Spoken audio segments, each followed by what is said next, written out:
వస్తున్నాంకి ఒక కాంటెస్ట్ పెట్టారు. మా మీడియా వాళ్ళందరికీ గిఫ్ట్లు ఇచ్చారు. సో ఈసారి మన శంకర్ వరప్రసాద్కి అలాంటిది ఏం లేదా? అఫ్ కోర్స్ నాకు కాదు, మా మీడియా వాళ్ళకి అనుకోండి. సో అలాంటిది బాగా ఎక్సైటెడ్గా ఉన్నావు కదా నువ్వు.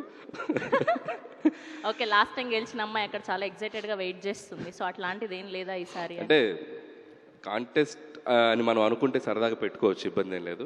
ఇట్స్ లైక్ ఎలాగో Q&A అనుకున్నాం కాబట్టి నాకు అనిపించిన ఒక బుల్లి ఐడియా వాళ్ళతో షేర్ చేసుకుంటాను. ఓకే. సో ప్రతి జర్నలిస్ట్ సోదరులు ఒక క్వశ్చన్ అడిగే ముందు బ్యూటిఫుల్గా ఒక చిరంజీవి గారి డైలాగ్ చెప్పి క్వశ్చన్ అడుగుతారు. ఎవరైతే ఎగ్జాక్ట్గా సూపర్గా డైలాగ్ చెప్తారో చిరంజీవి గారి చేతుల మీదుగా ప్రీ రిలీజ్ ఈవెంట్లో అద్భుతమైన గిఫ్ట్. వా నైస్. సో దీంట్లో నేను కూడా పార్టిసిపేట్ చేయాలి? ఎవరైనా పార్టిసిపేట్ చేసి ఓపెన్ గ్రౌండ్. ఓకే. ఏదైనా నాకు నచ్చితేనే చేస్తా, నచ్చితేనే చూస్తా, కాదని బలవంతం చేస్తే కోస్తా. Just sweet warning. Oh my god, చాలా ఫ్లోలో ఉన్నారు, భయం వేస్తుంది ఇప్పుడు. ఓకే, క్వశ్చన్ ఆ సైడ్ నుంచి లేదు కానీ ఫస్ట్ మూర్తి గారితో మొదలు పెడదాం Q&Aని. Thank you so much Anil garu. Yes, we have a Q&A with media, please. Anil garu sir, dialogue చెప్తానులేండి కానీ ఫస్ట్ ఆఫ్ ఆల్ ఈ వైబ్, ఇది ఒక పాజిటివ్ వైబ్ని తీసుకొచ్చాయి. లాస్ట్ టైం కూడా ఇలా చేశారు, అప్పుడు వెంకటేష్ గారు ఉన్నారు, ఆయన జోకులు, డ్యాన్సులు ఇవన్నీ కూడా ఇప్పటికీ ఇంకా గుర్తున్నాయి. సో అలాగా ఇక్కడ కూడా ఉండుంటే ఇంకా బాగుండేది, బట్ ఇంకా ఉన్నాయి కాబట్టి ఈవెంట్లు ఎక్స్పెక్ట్ చేద్దాం. సో మీరు సడన్గా డైలాగులు అంటే ఆయన పాపులర్ డైలాగులు చాలా ఉంటాయి, చెయ్యి రఫ్గా ఉందనో లేకపోతే పేక్కు వస్తాను, బట్ అవి కాకుండా మీరు సడన్గా అడితే నాకు పూర్తిగా డైలాగ్ గుర్తులేదు కానీ కొంతవరకు ట్రై చేస్తాను.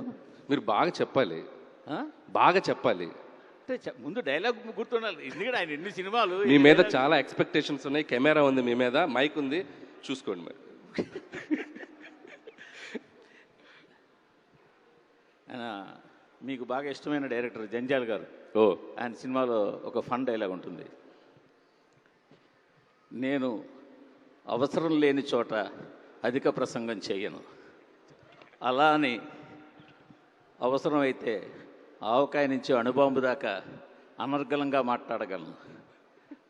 కొన్నిసార్లు అనవసరమైన సందర్భాలు అవసరమైనట్టు, అవసరమైన సందర్భాలు అనవసరమైనట్టు కనిపిస్తాయి, కానీ ఇక్కడ కొంచెం ఉంటుంది. అయితే నేను సూక్ష్మ దృష్టితో అవసరమైన సందర్భాన్ని అవసరమైనట్టు, అవసరమైన సందర్భాన్ని అవసరమైనట్టు గ్రహించి ఎక్కడ ఏది మాట్లాడో అదే మాట్లాడతాను, ఎందుకంటే నేను మితభాషిని కదా. Pond, James bond. సూపర్ పూర్తి గారు, సూపర్. యాక్చువల్గా నాకు దీనికన్నా కూడా సార్, నాకు అంటే మళ్ళీ ఈ మనోభావాలు ఇవన్నీ వస్తాయని భయం, కానీ నాకు చాలా ఇష్టమైన సినిమాలో ఆయనది ఆపద్బాంధవుడు. ఆయన ఎన్ని వేరియేషన్స్ బయటకు వస్తాయంటే ఆ సినిమాలో ఆయన వేసి వస్తాయి. అందులో ఆయన తండ్రి లాంటి జంజాల చనిపోతే ఆయన పడవ నడుపుకుంటూ అవతలొట్టుకు వెళ్ళిపోయి అక్కడ మట్టితో శివలింగం చేసి ఆ శివలింగాన్ని చేతితో పట్టుకు మాట్లాడతారు. కరెక్ట్ గుర్తులేదు,